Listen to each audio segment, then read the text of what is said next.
श्री माता शरणं मम, श्री अरविंद शरणं मम। श्री माँ श्री अरविंद के पद चरणों में मेरा प्रणाम।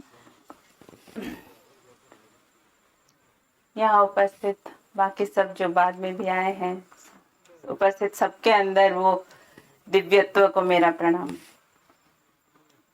बहुत अच्छा लग रहा है कि ऐसे एक जगह में हम आए हैं, पर कोई भी नया नहीं लग रहा है, क्योंकि हम सब भारत में हैं, इसी भूमि, इसी माँ की संतान हैं और एक ही साथ अभी जुड़े हुए हैं। तो कोई भी कुछ भिन्नता हमको समझ में नहीं आ रहा है। जहाँ भी जाएंगे हम वही भाई बहन ही कहलाएंगे। तो इसीलिए, और वो वही हमको जोड़ रहे हैं, वो भगवान हमको जहाँ जहाँ ले रहे हैं अपने परिवार से मिलवा रहे हैं। तो अभी जो हम सुने कि हम यहाँ पे आज क्यों आए हैं, भैया जैसे बोल रहे थे और प्रियो भैया, कि अब जो भी हम काम कर रहे हैं, अगर उसमें हम भगवान के साथ युक्त होकर नहीं कर रहे हैं, भगवान के साथ रह के नहीं कर रहे हैं, उसका कोई भी वैल्यू नहीं है। एक बार एक मंदिर बन रहा था। वो मंदिर जब बन रहा था, उसमें चार लोगों से एक आदमी जाके बात करता है। पहला आदमी से पूछता है कि तुम यहाँ क्या कर रहे हो? क्या कर रहा हूँ? काम कर रहा हूँ। क्यों कर रहे हो? क्योंकि मुझे चाहिए, काम करना जरूरी है मेरे परिवार, अपने लिए, मेरे खुद जो भी करूँ, काम करने से तो पैसा मिलेगा। ठीक है। फिर आगे गए, पूछे कि तुम क्या कर रहे हो? काम कर रहा हूँ। वो भी काम कर रहा है, पत्थर तोड़ने का काम कर रहा हूँ। क्यों कर रहे हो? क्योंकि मुझे ये काम पसंद है और इस काम से मेरे परिवार को चलाना है मुझे, तो मैं अपने परिवार के लिए काम कर रहा हूँ, जो भी हो पैसे कुछ अर्जन करने हैं। तीसरे आदमी के पास गए तो पूछे तुम क्या कर रहे हो? मैं मंदिर का काम कर रहा हूँ। किस लिए कर रहे हो? क्योंकि राजा ने कहा है, इसलिए मैं कर रहा हूँ। राजा के अधीन में मैं काम कर रहा हूँ, इसलिए वो हमको जो आदेश देंगे मैं वही करूंगा। फिर चौथे आदमी के पास गए, बोले कि तुम क्या कर रहे हो? बोले कि मैं भगवान का काम कर रहा हूँ, मंदिर बना रहा हूँ, भगवान का काम कर रहा हूँ। फिर उसको पूछे भगवान का काम ये है? बोले कि भगवान मुझे अभी ये काम दिए हैं, इसलिए मैं कर रहा हूँ। उससे भगवान के काम में ही मुझे आनंद है, इसलिए मैं यहाँ पे हूँ। उसके अलावा मुझे और कोई दिलचस्पी नहीं है किसी में भी। तो यही है, इन चारों क्या कर रहे हैं? मंदिर बना रहे हैं, पर चारों का मनोभाव क्या है? एक जो है अपने लिए कर रहा है, दूसरा अपने परिवार के लिए कर रहा है, तीसरा राजा के लिए कर रहा है या देश जो भी हम बोल रहे हैं, चौथा जो है वो केवल सिर्फ और सिर्फ भगवान के लिए कर रहा है। और जब हम वो, अभी श्री माँ कहते हैं कि अभी समय आया है कि हम जो भी करें, सिर्फ जब जो भगवान के लिए जिएगा तो वही इस युग में रहने के लिए फिट होगा, उसी के वही इस युग में रह सकता है। नहीं तो हम बार बार ऐसे ही जन्म लेते रहेंगे, जब तक हमारा वो भगवान के साथ एक होके काम करना नहीं होगा, हम तब तक ऐसे पशु की तरह ही जीते रहेंगे। तो ये बात हम सब जानते हैं कि पहले से मुनि ऋषि भी इतना तपस्या करता है। भारत एक पवित्र भूमि है, बहुत सारे संत महात्मा आए हैं, वो तपस्या करते आए हैं। किस लिए तपस्या कर रहे हैं? कि ये पृथ्वी में जो मानव समाज एकदम बहुत ही कलंक में, बहुत ही दुख में, पीड़ा में है, उसको कैसे उद्धार किया जाए, इसी के लिए। अभी हमारे घर में कोई प्रॉब्लम होता है या कुछ अच्छा नहीं लगता है, तो हम कहाँ जाते हैं? मंदिर जाते हैं, भगवान के पास। कुछ भी हो तो क्या मांगते? जब भी दुख होता है उनके पास जाके नारियल दो फोड़ देते हैं, मेरा घर परिवार सुख रहे, मेरे लड़का का नौकरी लग जाए, मेरी बेटी की शादी हो जाए, यही तो है ना। किसके लिए मांग रहे हैं हम ये सब? अपने लिए। पर पहले से मुनि ऋषियों का जो प्रार्थना था वो क्या था? सर्वे भवन्तु सुखिनः, सर्वे सन्तु निरामया। मतलब वो अपने लिए कर रहे थे क्या? सारा पूरा पृथ्वी खुश रहे, पूरा पृथ्वी निरोग रहे, पूरा पृथ्वी में किसी को दुख ना स्पर्श करे। तो अगर पूरे संसार के लिए वो प्रार्थना करते हैं तो वो संसार में हम भी आते हैं कि नहीं, तो वो खुद भी आते हैं। तो वही था उनकी प्रार्थना कि एक सुंदर सुखमय संसार हो, एक सुखमय पृथ्वी हो, एक आनंदमय जगत हो जिसमें कि हम सब वास करें। तो इस प्रार्थना को लेके वो जो इतने सदियों से उनकी जो प्रार्थना थी, वही धीरे धीरे अभी उसी के लिए धीरे धीरे भगवान स्वयं पृथ्वी में आते हैं अवतार लेके। पहले श्री राम आए त्रेता युग में, फिर श्री कृष्ण आए द्वापर युग में। तो अभी समय आया, अभी भी भगवान कल की रूप में आए हैं। माँ कहती हैं कि श्री अरविंद जो कि कल के अवतार लेके आए हैं, क्योंकि हम जो जिस अवस्था में हैं, जो एकदम अभी हम देखते हैं तो चारों ओर क्या है, गंदगी हमको नजर आती है कि नहीं। पर अभी देखें तो जो कमल का फूल है वो कहाँ खिलता है, एकदम वो कीचड़ में खिलता है। तो कीचड़ में जब कमल खिल सकता है, तो ये पृथ्वी जो कि अभी एकदम कलुषित, एकदम गंदगी दिख रही है, वहां पे क्यों नहीं कमल खिल सकता है। तो उसी काम को साधने के लिए श्री अरविंद और श्री माँ आए हैं कि ये जो जितना भी अंधकारमय जगत है, जितना भी कलुषित है, उसमें एकदम एक स्वर्णिम जगत को प्रतिष्ठित करने के लक्ष्य लेके वो आए हैं। तो उसी के साथ जो मनुष्य इतना दिन से चाहता आ रहा था, आज तक कभी मनुष्य दुख चाहता है क्या? आप में से जो भी हैं, कोई दुख में रहना चाहते हैं? कोई रोग चाहते हैं? कोई मृत्यु चाहता है? या कोई बूढ़ा होना चाहता है? तो ये चीज सिर्फ हम नहीं, सदियों से मुनि ऋषि भी इसी चीज का तपस्या कर रहे थे कि आदमी, इंसान जो चाहता है उसको कैसे वो हासिल हो, वो कैसे एक आनंदमय जगत में जीने को उसको अवसर मिले। तो इसी के लिए वो तपस्या करते थे, पर उनको रास्ता नहीं मिला था अब तक। तो एक बार क्या हुआ, अत्रि मुनि जो थे वो भी इसी तपस्या में लीन थे। उनका तपोबल इतना शक्ति था उनके तपस्या में कि उनको एक वर मिला था कि वो जो भी सोचेंगे, जो भी जाना चाहेंगे या जो भी सोचेंगे, वो सत्य में परिवर्तित हो जाएगा। तो उनकी ये तपस्या थी कि इस पृथ्वी को कैसे स्वर्ग में परिणत करें। तो पर उसके लिए एक बार वो आश्रम में बैठे हैं, उनको मन हुआ कि स्वर्ग कैसा है पहले देख कर आते हैं। थोड़ा ऐसे सोच रहे हैं कि स्वर्ग में जाके थोड़ा देखेंगे, तभी ही वो, क्योंकि उनको तपशक्ति से वो जो भी चाहेंगे वो मिल जाएगा। तो वो जाके स्वर्ग में पहुंच जाते हैं। जैसे ही स्वर्ग में पहुंचते हैं, वहां पे देखते इंद्र उनका स्वागत करते हैं, सारे देवी देवता हैं वहां पे, सबको ही उनका सत्कार करते हैं, उनको बिठाते हैं। अब जब गेस्ट आएंगे तो हमारे घर में हम उनका आदर करेंगे कि नहीं, तो उनका सत्कार करेंगे, उनको बिठाए, बहुत अच्छा स्वादिष्ट भोजन खिलाए, फिर नाच गाना सब हुआ, उर्वशी मेनका सब नाचने लगी। ये सब देखकर अत्रि मुनि इतना प्रसन्न हो गए, फिर सोचे कि अरे पूरा पृथ्वी स्वर्ग क्या होगा, मेरा आश्रम ही स्वर्ग बन जाए तो काफी है। ऐसा सोच के सोचते सोचते वो आश्रम में पहुंचते हैं और देखते हैं क्या होता है, उनका आश्रम भी स्वर्ग बन जाता है। फिर क्या, जो स्वर्ग की कल्पना वो किए थे, जो स्वर्ग देख के आए थे, वही स्वर्ग उनके आश्रम में है। बहुत सारे स्वादिष्ट भोजन, सारे नर्तकी हैं वहां पे। तो इसी में वो उस सुख भोगते भोगते वो भूल गए कि उनकी तपस्या क्या थी। तो फिर उनकी धर्म पत्नी जो थे अनुसया, वो सोची कि मेरे पति को ये क्या हो गया है, इतने बड़े महर्षि हैं, वो ऐसे भोग में, सुख विलास में खो गए हैं।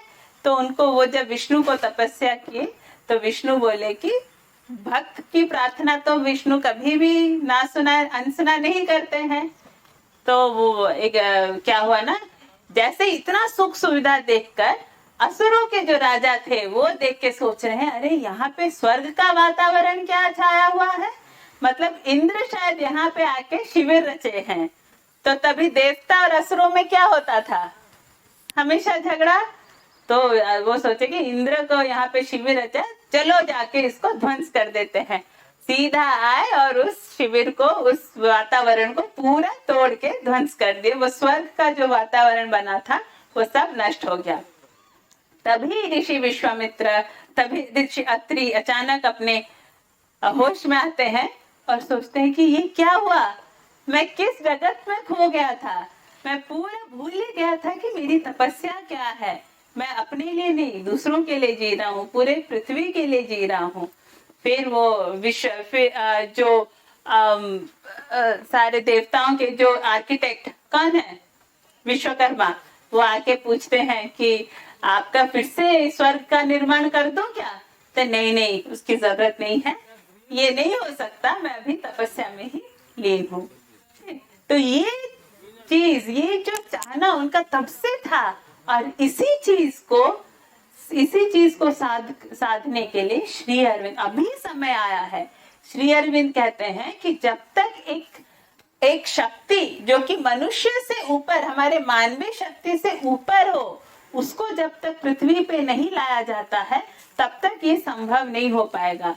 तो जब देखें कि सारा मनुष्य, सारे इंसान वही चाहते हैं कि वही सुख, वही आनंदमय जीवन चाहते हैं, उसके लिए श्री अरविंद 40 साल तपस्या करके एक शक्ति को अवतरित किए पृथ्वी पे, जिसको कहते हैं अतिमानस शक्ति। अतिमानस शक्ति के अवतरण के बाद माता जी कहती हैं कि अभी जो जो चीज हम सुने थे, हम केवल कल्पना में थी, अभी वह संभव हो चुका है। मतलब जब हम खुद अपने आप को तैयार करेंगे उस शक्ति को पाने के लिए, उस शक्ति का अधिकारी होने के लिए, तो जरूर हम जो कल्पना किए थे विवर्तन के एक अलग सोपान पे हम जा पहुंचेंगे। उसी चीज को सच में परिवर्तित करने के लिए मां श्री अरविंद आए हैं। और जब तक हम अपने आप को भगवान के पास समर्पित नहीं करते हैं, हम जब तक अपने आप को उनके साथ युक्त नहीं करते हैं, तब तक वो आनंद, उस सुख के अधिकारी नहीं हो पाएंगे। तो बस एक कहानी बोल के हम अभी आज का सेशन यहाँ पे खत्म करेंगे। एक बार एक आदमी बहुत दुखी था, उसका दोस्त आता है उसके पास, पूछता है क्या हुआ, तुम क्यों इतने दुखी हो? क्या करूं, दुखी नहीं रहूं तो क्या हो, मेरा घर ढंग का नहीं है, खाने के लिए पैसे नहीं है, कभी एक अच्छा बेड भी नहीं है सोने के लिए, इतना गंदा लाइफ है मेरा, क्या करूं, मैं कैसे जीऊं? फिर वो उसका दोस्त बोलता है कि अरे तुम दुखी मत हो, मैं सुना हूं कि एक बाबा है जो तपस्या करते हैं, 12 साल तपस्या किए हैं, और कल उनका 12 साल पूरा हो रहा है। जब उनका 12 साल का तपस्या पूरा होता है तो वो उनके पास जो भी जाके जो मंत्र मांगता है वो उसके लिए वही मंत्र दे देते हैं, और वो सच में हो जाता है। बड़ा खुश हो गया, दौड़ के गया, नेक्स्ट डे सुबह जाके वो बाबा के पास दर्शन के लिए रेडी। बाबा जब आंखें खोलते हैं तो इस इंसान को पाते हैं सामने, पूछते हैं बोलो तुमको क्या चाहिए? बोलता बाबा मुझे एक ऐसा मंत्र दीजिए जिससे कि बोलते ही लोहा को छूने से वो सोना हो जाएगा, लोहा को छुएंगे तो वो सोने में परिवर्तित हो जाएगा। बाबा जी बोलते हैं कि ऐसा मंत्र तुमको क्यों चाहिए? भाई आप मुझे क्यों चाहिए वो आपको क्या जानना है, मैं मांगता हूँ, आप मुझे दीजिए। ठीक है तथास्तु। ऐसे थोड़ा कंसंट्रेट करते हैं, एक मंत्र लाते हैं, फिर उसको दे देते हैं, कान में उसके बोल देते हैं। बड़ा खुश होके ये इंसान जाता है अपने घर, अपनी बीवी को बोलता है कि चलो मुझे एक ऐसा मंत्र मिला, तुम सुन के खुश हो जाओगे, लोहा को छूने से वो सोना हो जाएगा। फिर उसकी बीवी बहुत खुश हो जाती है, बोलते घर में जितना लोहा है मैं भी उठा के लाती हूँ, हम सोना बना देंगे। फिर बाबा ये आदमी बोलता है अरे रुको पगली, इतना सा लोहा को सोना बनाओगे तो कितना सोना आएगा हमारे पास, मंत्र तो एक ही बार बोल सकते हैं, इतना सा लोहा करने से इतना सोना आएगा। एक काम करते हैं, हमारे पास जो कुछ भी है, बर्तन जो भी है सब कुछ बेच देते हैं, घर में जो भी है बेच के लोहा ले आते हैं, उसके बाद सारे लोहे को इकट्ठा करेंगे बाद वो मंत्र बोल के उसको सोने में परिवर्तित कर देंगे। उसकी बीवी सोचती है सही बात है, मियाँ बीवी लगे क्या करने, लोहा इकट्ठे करने, जो भी सब घर में था सब कुछ बेच वो लाने लगे। 3 महीने बाद देखते हैं घर में खाने के लिए बर्तन नहीं, सोने के लिए चटाई नहीं, कुछ नहीं, सबके बदले क्या है, सिर्फ लोहा है, लोहा है। फिर 3 महीने के बाद पति बोलता है चलो बहुत हो गया, अभी और ज्यादा लोभ नहीं करेंगे, अभी वो मंत्र बोल देते हैं तो जितना भी लोहा है वो सब सोना हो जाएगा। दोनों बैठते हैं, जैसे आंख बंद करके वो मंत्र बोलने के लिए रेडी होते हैं, उनको मंत्र याद नहीं है। पूरे जितना कोशिश कर रहे हैं और मंत्र याद ही नहीं आ रहा है। लहरी क्या था बोलते बोलते एकदम छटपटा गए, अरे और नहीं होगा, रोते बिलखते किसके पास भागते हैं, बाबा जी के पास। बोलते बाबा जी बड़ा अनर्थ हो गया। बाबा जी पूछते हैं तुम कौन, आप मुझे नहीं पहचानते। मैं वो अपना परिचय देने लगा। हाँ बोलो क्या हुआ, आप जो मंत्र दिए थे मुझे कि लोहा को छूने से सोने में परिवर्तित हो जाएगा, वो मैं भूल गया बाबा जी, एक बार फिर से दे दीजिए। तो बाबा जी बोलते हैं भाई ये तो मेरे बस की बात नहीं है, इसके लिए तुमको कितना साल वेट करना पड़ेगा, 12 साल, क्योंकि 12 साल के बाद ही मुझे मंत्र आता है। ऐसे बोलते हुए बेचारा बहुत रोने लगा। फिर बाबा जी पूछते हैं अच्छा तुम ये बताओ कि तुमको ये मंत्र तो मांगे क्यों थे मुझसे। बोला कि क्योंकि मुझे मेरा दोस्त बोला था, दोस्त तो बोला था, पर ये मंत्र क्यों मांगे थे, लोहे को छोड़ने से सोना हो जाएगा। कि क्योंकि मुझे सोना चाहिए था। सोना क्यों चाहिए था, क्योंकि मुझे पैसे चाहिए। पैसे क्यों चाहिए, अच्छे से रहूंगा, अच्छा पहनूंगा, खाऊंगा, सुख से रहूंगा, शांति से रहूंगा, आनंद चाहिए मुझे। फिर उसको बाबा जी बोलते हैं अरे मूर्ख, तुझको अगर आनंद चाहिए तो तुम मुझे डायरेक्ट आनंद के लिए मंत्र मांगते कि क्या मंत्र पाने से तुम आनंद में रह पाओगे। तुम वो नहीं मांग के लोहा दो, लोहा को छू के सोना होगा, सोना आएगा तो मैं खुश रहूंगा, इतना घूम फिर के जाते हो। यही काम आज तक हम भी कर रहे हैं। हम सोचते हैं हमको सुख चाहिए, शांति चाहिए, पर हम क्या करते हैं, पैसा कमाते हैं, कभी नहीं हो पाता तो इधर उधर की राह देखते हैं। फिर अगर थोड़ा सा एंटरटेनमेंट चाहिए, अगर हमको सुख चाहिए तो क्या करते हैं, किसी के साथ गप करते हैं, कहीं इधर उधर जाके इधर उधर का खाना खा लेते हैं, थोड़ा सा मजे कर लेते हैं। हमको लगता है इसी में सुख, इसी में शांति है, पर क्या हमको वो सुख शांति मिलता है, उसमें होता है क्या, नहीं, क्योंकि हम उसके सोर्स तक नहीं पहुंच पाए हैं। जो सोर्स, जिसके पास आनंद का भंडार है, हम उसको नहीं जाके, उसको छोड़कर हम इधर उधर भटकते हैं। तो अभी समय आ गया है कि हम खुद इसके बारे में सचेत हों और दूसरों को भी, दूसरों के पास भी ये चीज पहुंचाए कि केवल जो भी कर रहे हैं, अब इसका मतलब नहीं कि हम जो करें उसको छोड़ देंगे, जो काम वो काम करेंगे, पर उसमें अभी हमारा मनोभाव होगा कि हम ये भगवान के लिए कर रहे हैं। आज मुझसे भगवान चाहते हैं कि मैं पत्थर तोड़ूं तो मैं पत्थर तोड़ूंगा, आज चाहते इसको छोड़ के मैं कहीं और जाके काम करूं तो उसके लिए भी मुझे रेडी होना होगा।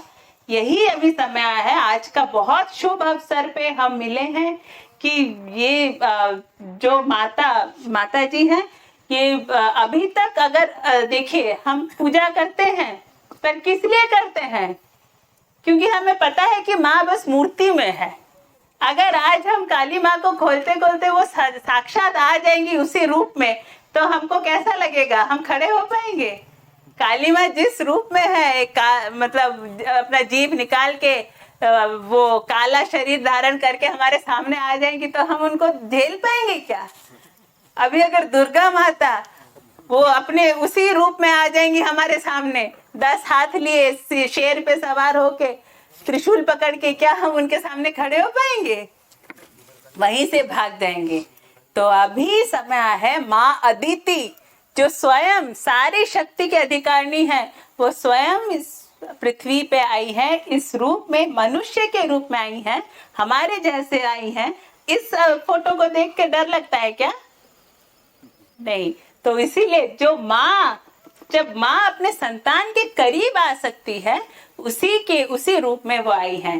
तो अभी समय आया है कि हम सब वही अदिति माता के पास अपना सारा दुख, अपना सारा दर्द उनके पास समर्पण करें, दुख सुख सब कुछ।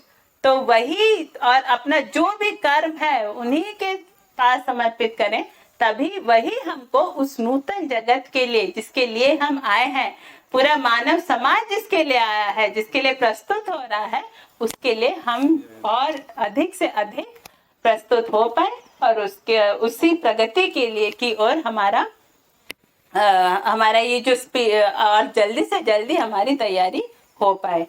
तो यही बस चीज करना है कि आज से अभी हम जितना भी अपना काम करें, साधारण जीवन अगर भी जी रहे हैं, पर उसमें अगर आध्यात्मिकता नहीं है तो उसमें कोई भी वो जीवन का कोई रस ही नहीं है।